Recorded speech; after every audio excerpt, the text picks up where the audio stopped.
வணக்கம். இப்போ நம்ம சேனலில் பார்க்க போகிறது என்னென்னா, விளக்கு எரிந்தும் இருள் சூழ்ந்த வீடுகள் இருக்கும்ல, அதை பற்றி தான் பார்க்க போகிறோம். அதுக்கு முன்னாடி நம்ம சேனலை சப்ஸ்கிரைப் பண்ணாதவங்க சப்ஸ்கிரைப் பண்ணிக்கோங்க.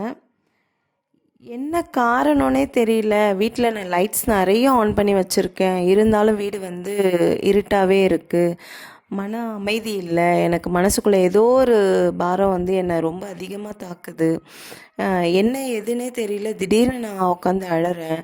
எவ்வளோ தான் சம்பாதிச்சாலும் கையில் காசு நிற்க மாட்டுது. என்ன தான் இருந்தாலும் கையில் ஒரு வீட்டில் ஒரு லக்ஷ்மி கடாட்சரமே இல்லை. நான் என்ன விளக்கேற்றி என்ன தான் பூஜை பண்ணாலும் அது எனக்கு அந்த மாதிரிலாம் இருக்குது அப்படின்னு சொல்கிறாங்கல்ல. அந்த மாதிரி இருக்கிறவங்களுக்கு தூப வழிபாடுன்றது அவசியம். தூப வழிபாடுன்னா சாம்பிராணி போடுறது. சாம்பிராணி போடுறதுனா வாரத்தில் 3 நாள் கம்பல்சரி போடணும். சரிங்களா? கண்டிப்பாக வாரத்தில் 3 முறையாவது நம்ம சாம்பிராணி போடணும்.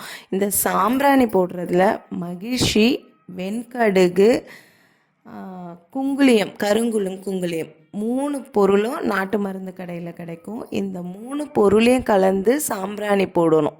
சரிங்களா? சாம்பிராணி போடுற முறை வெளியே இருந்து உள்ளே கொண்டு வரணும், உள்ளே இருந்து திரும்பவும் வெளியே கொண்டு வரணும். அப்படி வந்தால் தான் உங்கள் வீட்டுக்குள்ளே இருக்க தீய சக்திகள் வெளியே வரும். சில பேர் ஜன்னலெல்லாம் மூடி வச்சு போடுவாங்க. அப்படி போடக்கூடாது. ஜன்னலெல்லாம் திறந்து வச்சு நீங்கள் சாம்பிராணி போடணும். அப்போ தான் வீட்டுக்குள்ளே இருக்க அந்த கிருமிகள் இதெல்லாம் வெளியே போகும். இந்த கெட்ட சக்திகள், துஷ்ட சக்திகள்லாம் வெளியே போகும். மன அமைதின்றது கண்டிப்பாக கிடைக்கும். நன்றி, வணக்கம்.